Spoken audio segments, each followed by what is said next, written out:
Hi everyone, so I was linked this video titled Stop Being a Climate Change Doomer by Brett Monkey, guess from where he is, when I commented about how capitalism won't solve climate change.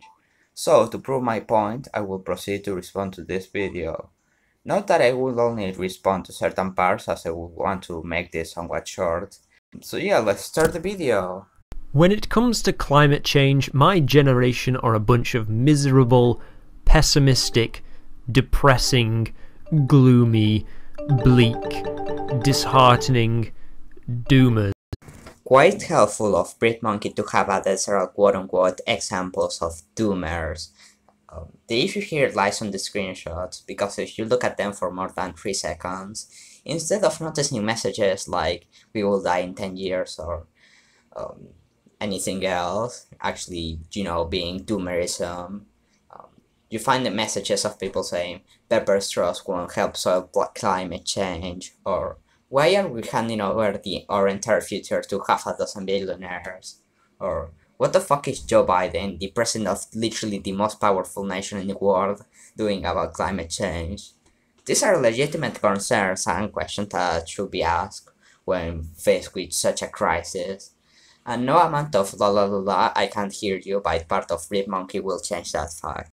But let's give him the 100% benefit of the doubt, and that all of these people are just thinking that we are going to die tomorrow, which is not the case, but yeah, I'm being extremely charitable now. That's it. They're just people on the internet. No one government in the entire globe holds the stance that climate change is real but is unavoidable. He's relying here and for the rest of the video essentially on a strawman argument. Not cool, dude. We're constantly bombarded with the news about how we have only so many years to solve the problem, and every year is the hottest on record, and politicians won't listen, and corporations are still polluting, yada yada yada. Can we just reset the doom button here? Again, this fits into a larger trend of Brit Monkey dismissing important facts that suggest we should do major changes, especially systemic ones about climate change as doomerism, without any actual elaboration on why. His phobia of actually condemning capitalism for dragging us into this situation, where we are with massive drought, wildfires, extreme weather events, climate refugees, glaciers splitting off, and a lot more on the rise is very telling, and one that, if unchecked, will make all of the above worse. I'm not going to tell you that climate change isn't real, or in a couple of decades it won't be absolutely terrible, because it is, and it will be. You don't have to. Telling people that climate change is fake and telling people it's real but we need not worry is functionally the same. They both tell you that we don't need to do anything, that we're fine the way we are. We aren't. And we need to do major change in order to avoid the upcoming climate catastrophe. Remember when you were a kid and you read about the hole in the ozone layer and how it was causing Antarctica to melt faster and we were all gonna die for using hairspray? Well, guess what? We fixed that. Every country got around the negotiating table and we all agreed to stop using the gases that caused the hole in the ozone layer. But you never heard about that, did you? Because good news doesn't generate headlines like bad news does. Just this proves that we can actually fix climate change if you could try. But the issue is that under capitalism it's not always profitable to fix it. Corporations don't give a fuck about anything that may happen in more than 3 months, which includes climate change. They did in this single case because they were under international pressure to do so, and it wasn't too hard to change the chemicals anyways. Meanwhile, the Paris Agreement has been largely ignored by all major countries due to hardcore lobbying, certain people gaining power and withdrawing their countries so their old bodies get more money, and countries just exporting their emissions overseas to make it seem like they're reducing their emissions when they're just moving them somewhere else. And did I mention lobbying already? Jokes aside, we're nowhere near our goal of like flattening the curve at 1.5 degrees, and we are on our way to double that to 3 degrees before stopping. We can still manage to do it, but not without our current socioeconomic system for sure. We should have tackled this issue decades ago, and now we are on borrowed time to reach them now, because we still insist on capitalism. This is reality, sorry. Here's some more good climate news that you might have missed. And here I will explain why that information is irrelevant. First off, much of the information is cherry-picked. It is obviously overemphasizes greatly on this data and completely dismisses the data which shows that we are not doing enough, which is also commonly the data that actually matters the most, such as CO2 or the temperature anomaly or how Greenland is losing tons of ice, or the amount of catastrophe going on, etc. Also, much of this data only accounts for the first world.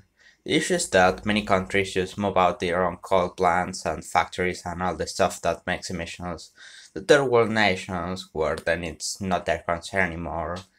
It's basically kicking the can down the country.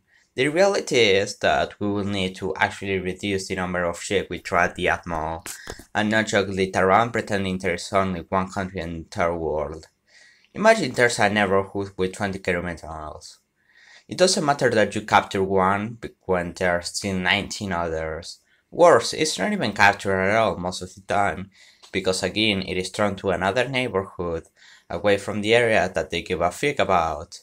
It's clear he does not care about the bigger picture and just focuses on these small little things, done desperately to try and get people to believe everything is going well and that our situation as of now is quote unquote not that bad.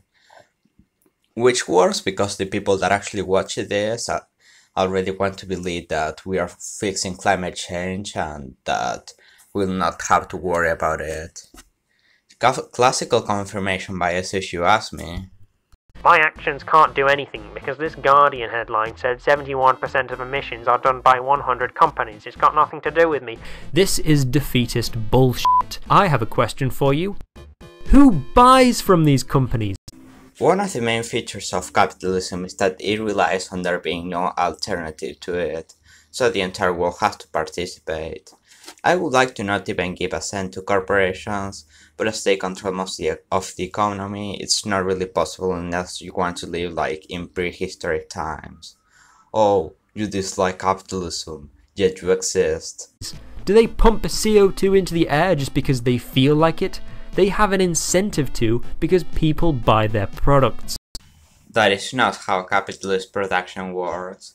The ruling class who owns the means of production wants to get as much sales as possible at any cost. As such, they produce tons of supply so they can sell it when there's demand. Oftentimes though, much of the supply is never bought since there's not enough demand. Under any non-shitty system, the supply will get adjusted to the demand to not throw away so much stuff. But no, that's not what capitalism does. Instead, they again produce as much supply as possible, hoping for better demand. But the demand is still not enough.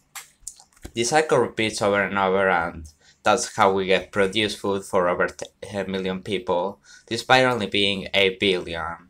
Even if everyone boycotts Big L tomorrow, they will still try to produce everything they can, even if no one buys them.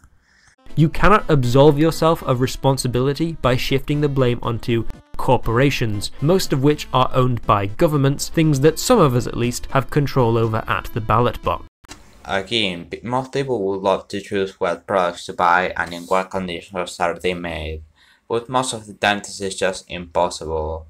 Brave Monkey is once again shifting the blame onto the victim of all the suffering, who have no input or say on how everything is run, and not the people that are actually in charge of running this planet. Governments, by the way, are also reining in these polluting companies by implementing carbon taxes or emissions trading programs, where polluting firms have to pay extortionate fines in order to pollute, which encourages them to cut down CO2 so they pay less in tax. Almost all of the world's major economies have implemented one of these programs, and many more are considering them. Because as we all know, carbon emissions are totally decreasing with these new carbon taxes, and it's totally not like they don't even make a dent on their overall profits, which by the way reached record high earnings in 2022.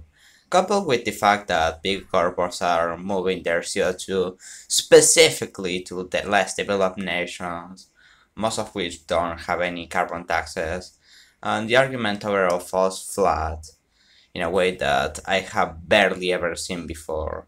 Obviously, they could be far better than and actually stop big oil from burning the entire planet for money. But again, lobbying. And those greedy, polluting capitalists are doing their bit too. The overwhelming majority of investments into green technology come from private investors. That's because they're following the money.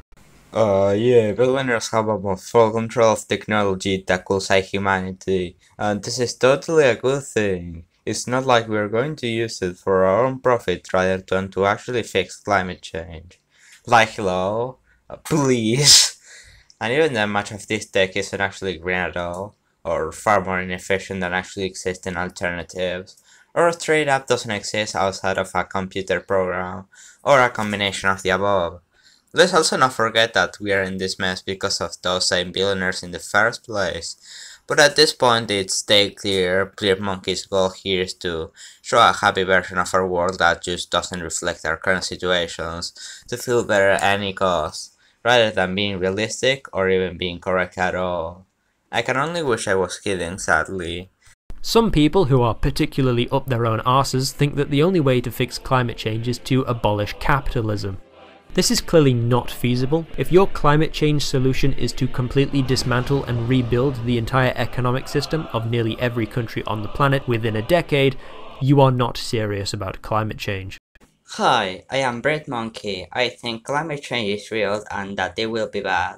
But also very weirdly, I do not want to change society in any way ever to counter it, and I glorify the ones that cause this catastrophe as heroes that will save us by investing in green energies, totally because they want to help and not to profit and get a good public image. Also, anyone that points out that we don't live in a children's book where everything has a happy ending is a doomer, and I will also make childish remarks about them. But apparently, we leftists are the ones not taking climate change seriously. At this point, he seems he stopped providing actual responses and moved on to non-arguments like that. I am clapping internally right now. The jokes made themselves. Okay, so I think you are probably tired and I myself don't want to suffer through even more editing over the last 4 minutes of the video, so to spare your suffering I will proceed to narrate with the rest.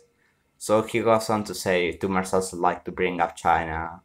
I am not a doomer going by the standard definition, though I most likely am by his definition of one. But I'm fairly certain this is projection and also an act of brutal strawmanning, which is expected for the toxic optimist crowd, to be honest. Maybe he's like trying to reach 8 minutes, or 10 in this case, since this video is kinda old, but I don't know. He also talks about how China is also doing better, saying a quarter of Chinese energy comes from renewables, which is more than the United States, showing two different bars, one for China, one for the US. The very slight issues in the US graph.